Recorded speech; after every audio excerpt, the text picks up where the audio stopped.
제가 추천을 위해서 특별하게 마련한 제목은 건강보험은 초고령 사회를 대비하고 있는가인데요. 아까 그 이제 요양보호사로 계신 분도 있고 이제 그 이야기를 하셨는데 이제 주로 장기 요양보험에 대해서 말씀드리겠습니다. 다음 주세요.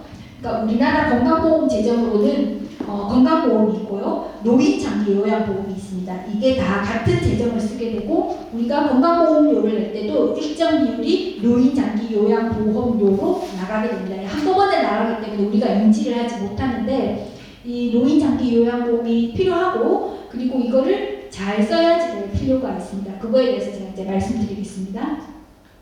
일단 이제 2025년이 되면요, 2025년이 되면은 우리나라가 초고령 사회가 될 텐데요. 초고령 사회의 정의가 이 65세 이상 인구의 비율이 전체 인구의 20% 이상을 차지하는 걸 말해요. 그러면 어떻게 이제 쉽게 생각하면은 5명 있으면 5명 중에 1명이 65세 이상인 거예요. 근데 옛날에는 평균 수명이 불과 몇 년 얼마 전까지만 해도 평균 수명이 60 중반이었거든요. 근데 지금은 우리나라 사람들의 평균 수명이 83세고요.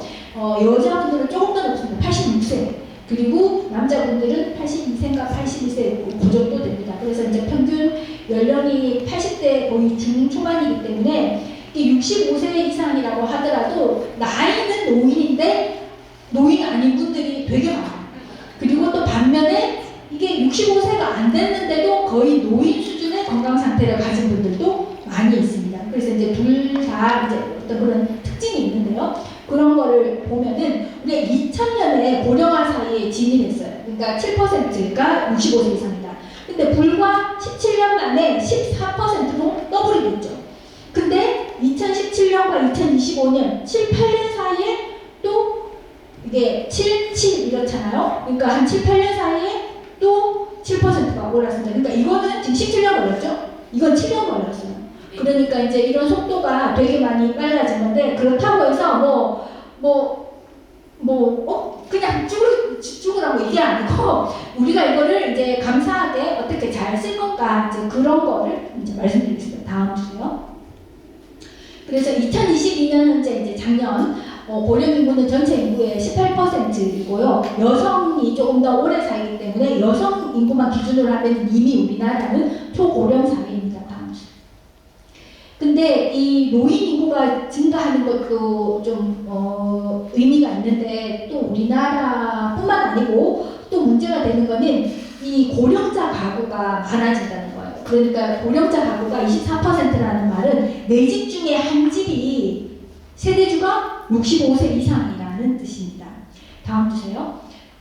그런데 이제 그 세대주가 혼자 사는 경우도 있고 부부가 같이 사는 경우도 있고 뭐 자녀와 같이 사는 경우도 있는데요.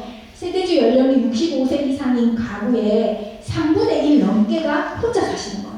그리고 한 3분의 1 넘게가 이제 부부가 같이 사는 경우이고 뭐 미혼 자녀라든지 이제 자녀와 같이 사는 경우는 이게 정말 얼마 안 됩니다. 그러니까 이제 노인 인구가 많아지는데 아무래도 이제 좀 자식들은 도시로 가다 보니 혼자 사시거나 부부가 사시는 그런 가구의 비율이 점점점 높아지고 있습니다. 사실 저희 집도 여기에 해당되는데 이제 아버지가 얼마 전에 이제 몇 년 전에 돌아가시고 어머니 혼자 사시거든요. 대구에. 네.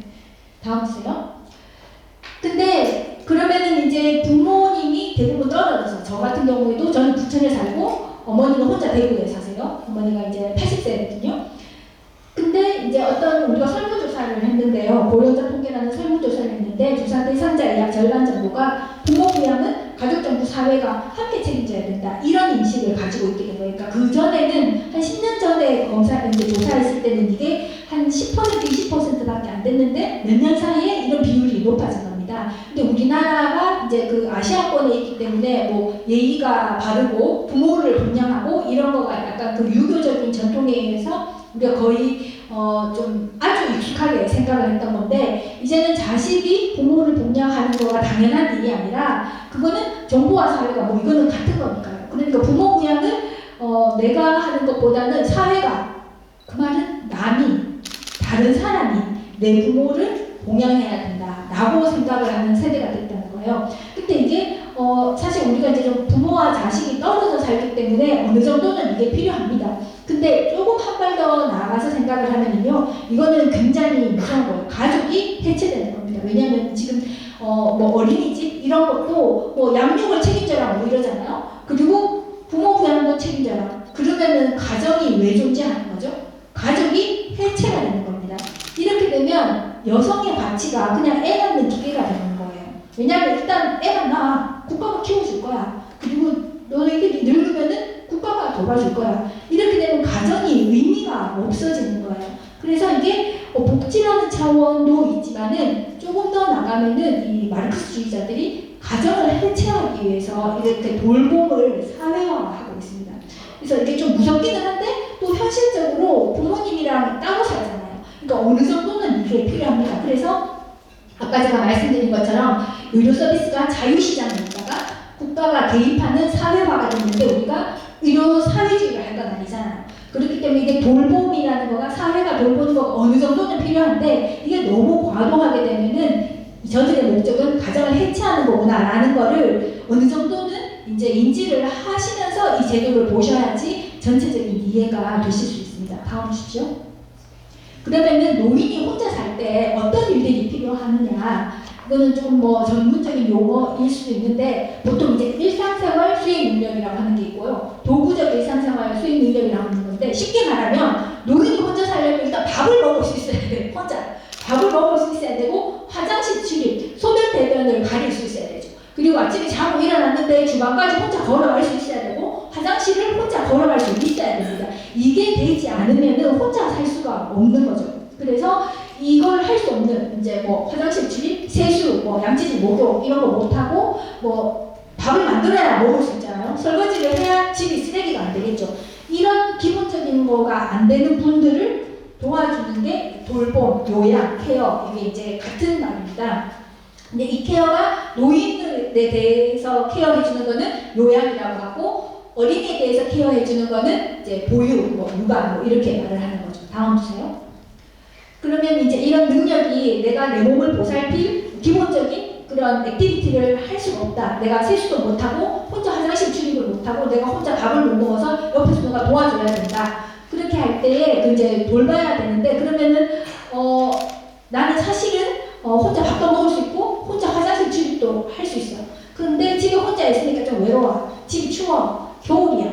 근데 내가 뭐 요양병원이나 요양원에 갈 수 있으면 거의 무료고 비용 부담이 훨씬 없는 사회화되었으니까 나는 조금만 내고 나머지는 딴 사람들이 내주니까, 그러면은 이제 그런 시설에 가는 거를 조금 선호할 수도 있습니다. 상황에 따라서는. 내 집이 좋지만은 겨울에는 그런 데가 있으면 안 될까? 따뜻하고 옆에 친구도 있고 밥도 주고 옷도 주고 이제 그런 거를 원할 수 있는데요. 그렇게 되면 이게 이제 도덕적 해이가 생기는 거죠. 그래서 정말 자기를 어떻게 할 수 없는 분들이 이제 도움을 받고, 자기가 스스로 운신을 할 수 있는 사람은 좀 독립적으로 살 수 있도록 이렇게 좀 그 구분을 해주는 게 필요합니다. 그래서 아까 그 의료 서비스를 이용할 때 도덕적 해이가 없으려면 1차, 2차, 3차 이렇게 가야 된다고 말씀드렸잖아요. 그런 것처럼 등급을 정해가지고 전적으로 다른 사람의 도움이 필요하다, 아니면 상당 부분 필요하다, 뭐 부분적으로만 필요하다, 아니면 거의 뭐 조금만 해주면 된다, 뭐 이런 식으로 등급을 정해서 뭐 시설이나 아니면 이제 제가 요양을 할 수 있는 그런 이제 이용할 수 있는 거를 허락을 해줍니다. 이런 식으로 이제 피로도를 조절을 합니다. 다음 주세요.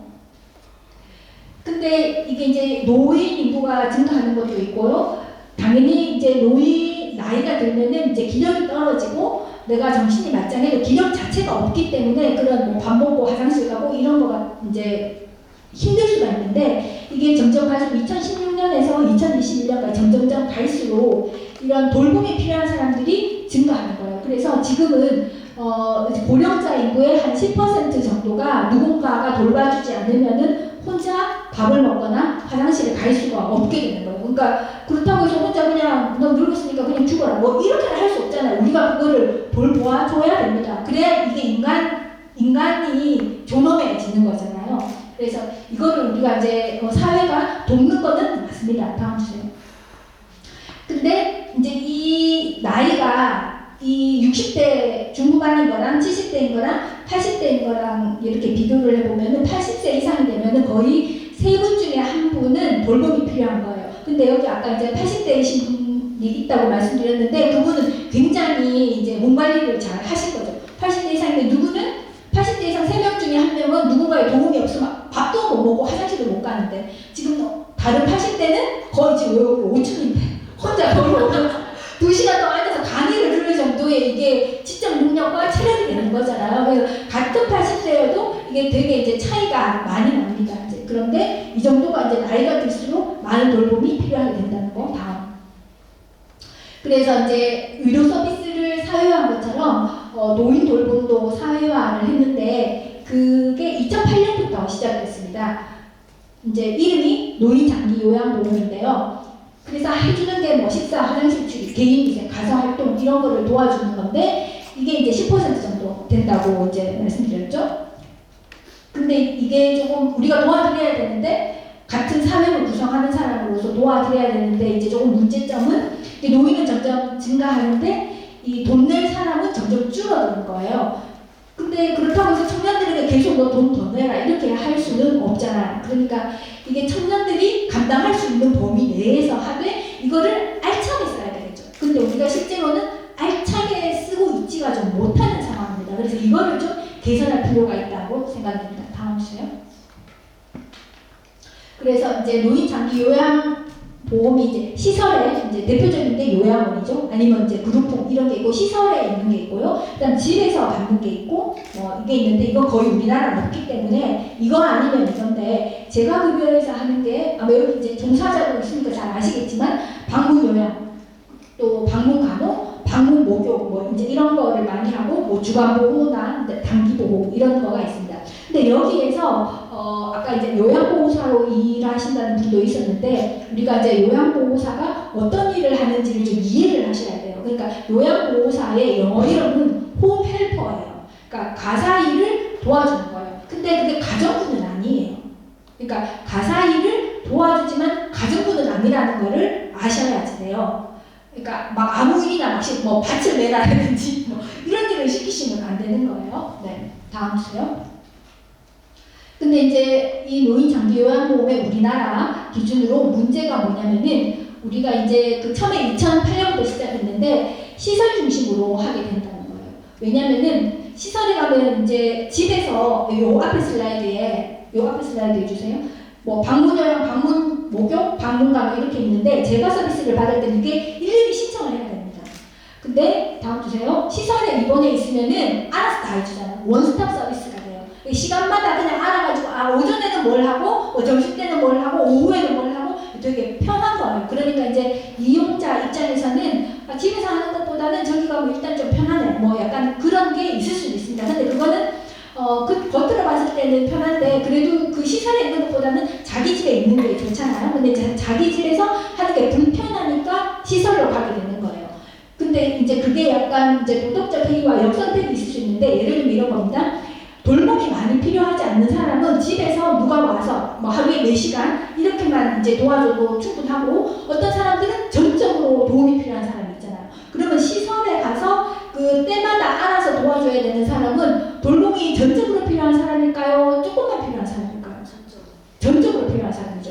근데 이게 우리나라의 문제는 뭐냐면은 이 요양원이라든지 이런 데가 이제 힘드니까 가려서 하는 거예요. 그러니까 정말 돌봄이 필요해서 요양원에 있어야 되는 분들은 요양원을 못 가고 집에 있고 내가 조금만 도움을 받으면 되는데 그런 분들은 오히려 시설에 가 있다는 거예요. 근데 이제 시설이 훨씬 더 그 비용이 많이 들거든요. 한 사람을 케어하는데 왜냐하면 거기에는 돌봄 필요도가 높은 사람을 받는다라고 생각을 하기 때문에 비용 자체가 높게 책정이 되어 있어요.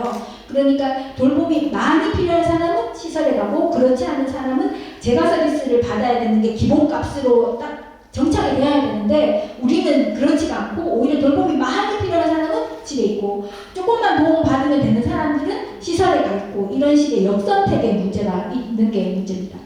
그리고 또 우리가 코로나 때 이제 경험을 했지만은 노인들이 모여 있다 보니까 집단 감염에 취약한 거가 있어요. 그래서 그 미국의 한 자료에 하면은 그냥 노인들이 집에 사시는 분들 있잖아요. 그러니까 집에서 이렇게 돌봄 서비스를 받는 분들이랑 이렇게 집단적으로 거주하시는 분들 사이에 코로나 사망률이 달라지는 거예요. 아무래도 이제 모여 있으니까. 그래서 이제 모여 있으면은 이런 집단 감염에 취약한 그런 문제가 있습니다. 그 다음에 우리나라의 문제는 뭐냐면요, 요양시설, 그러니까 요양원은 노인장기 요양보험을 쓰고요, 요양병원은 건강보험을 씁니다. 근데 이게 원래 업무가 달라요. 요양은 돌봄을 제공하는 곳이고 요양병원은 돌봄이랑 의학적인 처치가 필요한 거거든요. 그러니까 이게 훨씬 더 돈이 많이 들어가요. 그래서 이게 원래 여기에 갈 사람과 여기에 갈 사람을 구분을 해야 되는데, 요양원에 가려면 등급을 받아야 된다고 그랬잖아요. 그러니까 그 등급 받는 게 좀 까다롭고 쉽지가 않거든요. 근데 이거는 등급이 필요해서 관리를 합니다. 근데 요양병원은 아까 제가 건강보험의 문제 중에 하나가 뭐라고 했어요? 의료 이용을 관리하지 않는다고 그랬잖아요. 워낙 그냥 손만 들면은 입원을 할 수 있는 거예요. 그러다 보니까는 요양 등급을 받지 못하는, 그러니까 도움이 조금만 필요한 사람들이 다 더 비용이 많이 드는 여기에 가 있다는 거예요. 근데 그 비용을 자기는 조금을 내고 주변 사람들이 많이 내야 되니까 본인은 별로 안 힘들어요. 나는 어차피 조금만 내는 거니까. 근데 우리 사회 전체로 보면은 이거를 확실하게 요양원에 갈 사람과 요양보험원에 갈 사람을 교통정리를 해주지 않으면은 이게 돈 내는 사람의 부담이 너무 많아지고, 그게 쌓이다 보면은 정말 돌봄이 필요한 사람들이 제대로 돌봄을 받지 못하게 되는 이제 이런 거가 되기 때문에 이게 좀 문제다. 그러니까 업무가 혼란이고 중복인데 또 연결은 하나도 없다. 이제 이런 식입니다. 이게 좀 문제고요. 또 그렇게 될 수밖에 없는 게 우리가 1차 의사가 좀 없어요. 그러니까 여기 계신 많은 분들이 1차 의사라고 하면은 개원하신 선생님들이 1차 의사 아니야? 이렇게 생각을 할 텐데, 원래 1차 의료의사 하는 거는 경증질환, 만성질환, 건강상담, 예방 이런 활동을 주로 이제 하는 거예요. 근데 우리나라는 전문의 비율이 굉장히 높거든요. 그렇다 보니 개원하신 선생님들이 1차 의료를 하는 게 아니라 전문과목 진료를 하세요. 그래, 물론 건강상담이라든지 예방 이런 걸 하실 수도 있지만 업무의 비율 자체가 전문과목 진료를 하기 때문에 개원을 해서 2차에서 하는 일을 하시는 거예요. 입원 빼고. 그러니까 이제 우리나라가 이게 1차 의사가 없다 보니 이게 요양시설 이런 거가 약간 좀 뭐랄까 약간 이게 볼모지처럼 떨어져 있는 그런 문제가 있습니다. 그리고 이제 재정 규모가 이제 점점 돈이 이제 많이 드는데, 그 돈이 많이 드는 거는 감당할 수는 있어요. 아직까지는. 왜냐면 그 전체 건강보험료의 아주 1%도 안 되거든요. 노인장기 요양보험료가. 근데 문제는 이게 돈이 들어가는데 우리가 뭐 음식을 사 먹는데 맛있는데 비싸면 용서가 되잖아요. 근데 맛있는데 비싸면 용서가 됩니까? 여러분, 저는 엄청 화가 나거든요. 그래서 우리가 적지 않은 돈을 쓰는데 그거에 대해서 질이 그렇게 좋은 것 같지가 않다. 이런 문제가 좀 있습니다. 다음 주요. 그래서 이제 예를 들면 1등급이 전적으로 다른 사람의 도움이 필요한 거라고 말씀드렸잖아요. 근데 이게 이제 이렇게 요양원에 있는 분이랑 이게 집에 있는 분이에요. 그러면 똑같이 1등급이고 전적으로 남의 도움이 필요한데 집에서 요양을 받으면 150만 원밖에 못 받아요. 근데 요양원에 가 있으면은 210만 원어치 서비스를 받을 수 있어요. 그러면은 그냥 아니 이거보다 이거 좀 귀찮고 적게 주는데 여기에 가고 싶겠죠. 근데 이제 이렇게 되면은 정말 1등급인 사람이 이쪽으로 가면 되는데 모든 게 다 그래요. 지금 보면은 이게 3등급이거나 모든 등급이 다 이렇잖아요. 근데 문제는 이 1등급이 집에 있는 경우와 이게 이게 3등급이라고 할 때 3등급이 요양시설에 있는 경우 이 사람들이 훨씬 중하잖아요. 근데 집에 있다고 해서 등급이 훨씬 더 돌봄이 많이 필요한데 더 적게 주는 거예요. 150만 원씩 밖에 못 쓰는 거예요. 근데 돌봄이 조금 필요한데 요양원에 가 있으면 180만 원짜리 서비스를 받을 수 있는 거예요. 그러니까 사람들이 이게 도덕적 해이가 생긴다는 거죠. 그래서 이런 거가 좀 잘못되어 있습니다. 그러면은 제가 급여 한도액을 올릴 거예요. 이제 요양원에 있는 거를 줄일 거예요. 두 개의 문제가 있는데, 예를 들어서 이거를 올리면은 돈이 많이 들겠죠. 그렇다고 해서 이거를 내리면은 또 질이 좀 떨어지겠죠. 그래서 이제 그런 문제가 있는데 원칙을 세우는 게 중요한 거예요. 그러니까 돌봄 필요도가 많지 않은 사람은 웬만하면 집에서 있는다. 그리고 돌봄 필요도가 많은 사람은 기본적으로 시설로 가서 도와준다. 이제 이런 원칙을 지켜야지 되는데 그런 원칙이 없는 것이 좀 문제입니다. 다음 주요. 이게 이제 시설 요양이 똑같은 사람을 돌볼 때 훨씬 더 이게 돈이 많이 들고요. 그리고 훨씬 더 많이 증가했습니다. 근데 그거는 이제 2015년까지는 그랬고 다음 주에 최근에는 이제 재가 요양도 이제 많이 증가했습니다. 다음 주 아무튼 증가하고 있다. 그러면 이걸 어떻게 개선을 할 거냐? 제가 지금 말씀드린 문제는 뭐냐면은 이게 돌봄이 많이 필요한 사람이 시설에 있어야 되고 조금 필요한 사람이 집에 있어야 되는데 이게 뒤죽박죽이다. 이제 이런 문제를 말씀드렸고 돈이 계속 많이 들어가고 있는데 들어가는 돈에 비해서 이게 서비스의 수준이 그렇게 훌륭하지 않다. 왜 뭐 그런 거 있잖아요. 조선족 돌보는 사람이 뭐 화장실 자주 못 가게 뭐 이렇게 항문에 기저귀를 막 집어넣는다든지 뭐 우리가 상상할 수 없는 이런 일들이 사실 좀 일어나고 있거든요. 그럼 어떻게 개선을 할까? 첫 번째는 이 기본이 재가급여라는 거예요. 기본. 왜냐면 이런 숫자들이 훨씬 많기 때문에 그러니까 내가 조금만 돌봄이 필요한 사람은 집에 있고 만약 이 사람이 시설로 가고 싶으면은 너가 돈을 다 내라. 왜냐면 너는 집에서 충분히 할 수 있도록 사회가 도와줄 건데 너가 이 이상을 원하니까는 이 이상을 원하면은 네가 부담을 해야 되는데 그게 공정한 거겠죠. 그런 문제가 있고요. 그리고 이 장기 요양보험에서 여기는 지금 요양을 해주는 거잖아요. 근데 이 밥도 못 먹고 화장실도 못 가시는 분은 단지 나이가 들어서 기력이 없어서 그런 것도 있지만은 다 만성질환을 가지고 있습니다. 그렇기 때문에 의료 서비스가 같이 필요해요. 그래서 얘만 따로 있으면 안 되고 이 커뮤니티 케어라는 거가 필요한데 이거 제가 뒤에 다시 말씀드릴게요. 그리고 이제 그러니까 돌봄이 필요한 경우, 돌봄과 의료 서비스가 결합된 경우, 그리고 여기에서 좀 더 많은 의료 서비스가 필요한 경우 이런 거가 이게 삼각편대로 연결이 되어 있어야 되는데 우리 이게 다 따로예요. 다 따로. 이건 아예 없고 이거 따로 못 받는 거예요. 그러니까 되게 이제 서비스가 분절절이 되고 돈은 많이 들어가는데 아웃풋이 별로 좋지 않은 그러니까 이 결과가 그렇게 좋지 않은 그런 문제가 있습니다. 그리고 시설급여에서 문제는 뭐냐면 시설급여가 그 서비스를 훨씬 더 많이 이용할 수 있다고 그랬잖아요. 근데 여기 문제가 뭐냐면 시설급여에서 이게 재가급여가 시설급여인데 시설급여에 주거비와 식비가 되어 있는 거예요. 그러니까 집에 있는 사람은 자기 집이잖아요. 그리고 식품 재료를 자기가 사잖아요.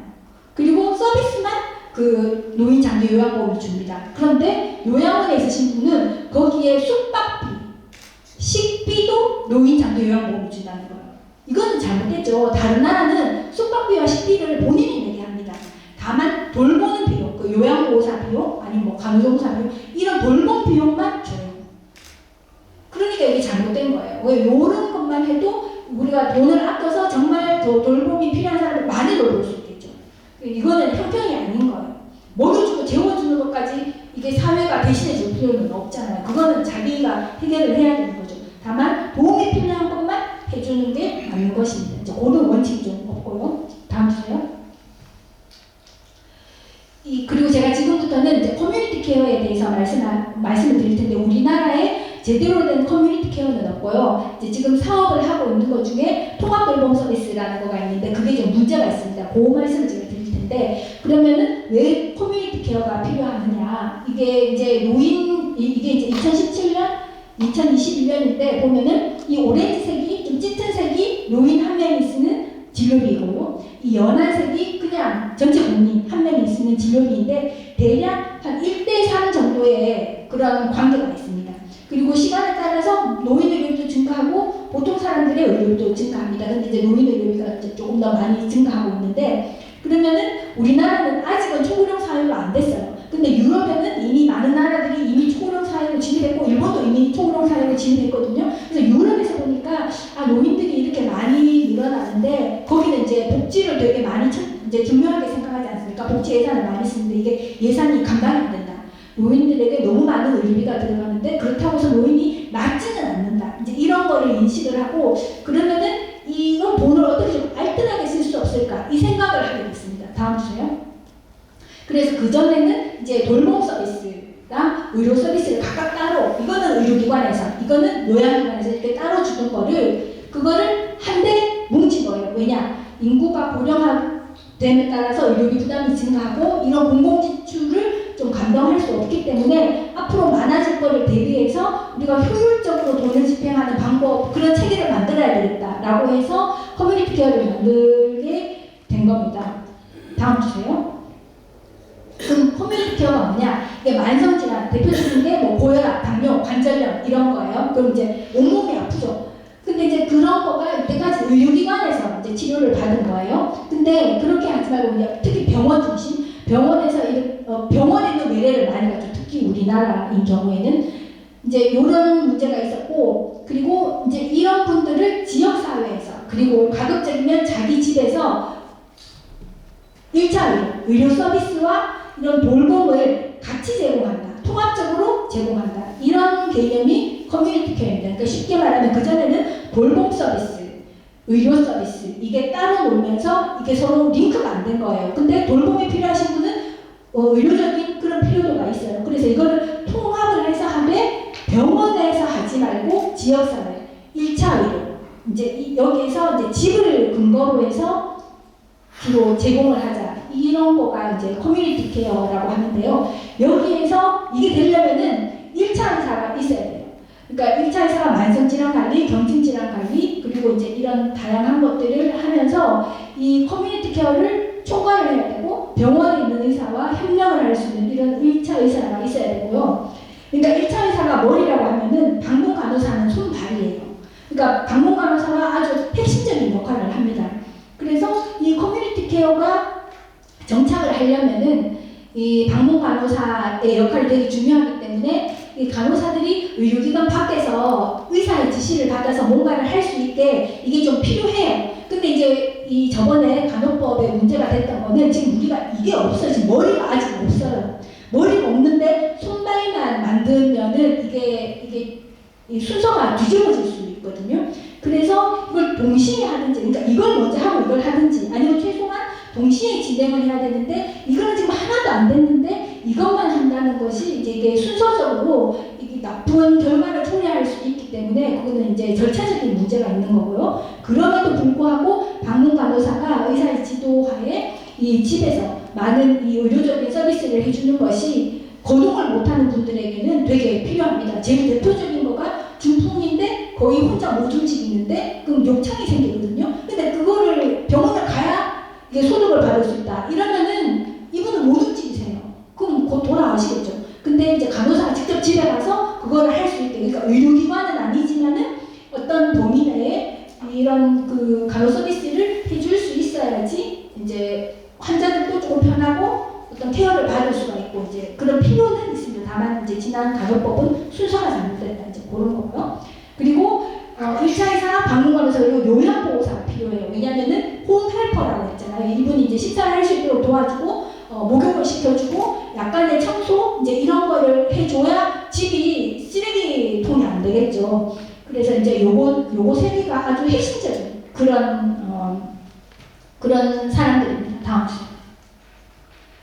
그래서 이제 이 우리나라에서 지금 시범사업을 하고 있는데요. 지역사회 통합돌봄사업이라고 하는 걸 시범사업을 하고 있는데 이게 가장 큰 문제는 뭐냐면은 여기에 의료가 없어요. 의료가 없고 그냥 이제 간호사와 요양보호사만 있는 거예요. 근데 물론 간호사가 경력이 많은 간호사는 어느 정도를 할 수 있습니다. 그럼에도 불구하고 이 사람의 의학적인 거를 그리고 이게 뭐 의논 그리고 이제 요렇게 하고 요런 거를 체크해주고 그런 거를 지시해줄 수 있는 그 의사가 필요해요. 근데 이제 그런 거가 우리가 완전히 빠져있다는 거고요. 이게 원래 목적이 의료비 절감인데 우리나라는 이거를 복지 사업이라고 합니다. 그러니까 커뮤니티 케어에는 요양이라는 복지와 의료라는 이거가 두 개가 결합한 건데 우리는 의료는 빼고 그냥 새로운 복지 서비스라고 생각하기 때문에 돈 쓸 분리만 하는 거예요. 원래 이게 목적이 의료비 절감인데 배가 산으로 가는 거죠. 이렇게 하면 지속 가능하지가 않습니다. 그러니까 지금 세대, 지금 노인은 이거를 쓸 수 있지만 제가 늙으면 못 쓰는 거예요. 이거는 아닌 거죠. 청년들은 아예 뭐 쳐다보지도 못하겠죠. 이거는 좀 공정하지 않고 지금 노인들도 쓸 수 있어야 되고 제가 늙어서도 쓸 수 있어야 되고 저 뒤에 지금 10대 청소년이 와 있는데 제가 나중에 늙어도 이런 거를 쓸 수 있어야지 지속 가능해야 된다. 이제 그런 문제가 있습니다. 다음 주에. 그래서 이제 이게 마지막 슬라이드인데요. 지금 노인 장기 요양보험을 시작한 2008년부터 시작한 거는 되게 좋습니다. 되게 좋고 이게 특히 이제 자식들이 멀리 사는 경우에 혼자 사는 노인, 부부가 사는 노인들의 그런 요양의 필요를 해결할 수 있어서 좋은 좋은데 이거를 우리가 잘 쓰지 않으면은 저들의 숨은 의도, 가정을 해체하려는 그런 의도에 말리게 된다는 그런 경각심이 좀 필요하고요. 그리고 이게 원래 목적이 의료비를 그러니까 제가 아까도 말씀드렸는데 내가 당뇨다, 고혈압이다. 그러면 대학병원에 가서 약을 받으나 집 앞에 개인의원에서 약을 받으나 똑같아요. 그러니까 굳이 대학병원에 갈 필요가 없는 거죠. 거기는 중증 환자를 위해서 남겨두고 나는 집 앞에 있는 이 개인병원, 개인의원 의사한테 좀 더 자주, 그리고 내가 움직임이 힘들어서 못 가면은 그 의사가 데리고 있는 방문간호사가 날 보러 와주는 거예요.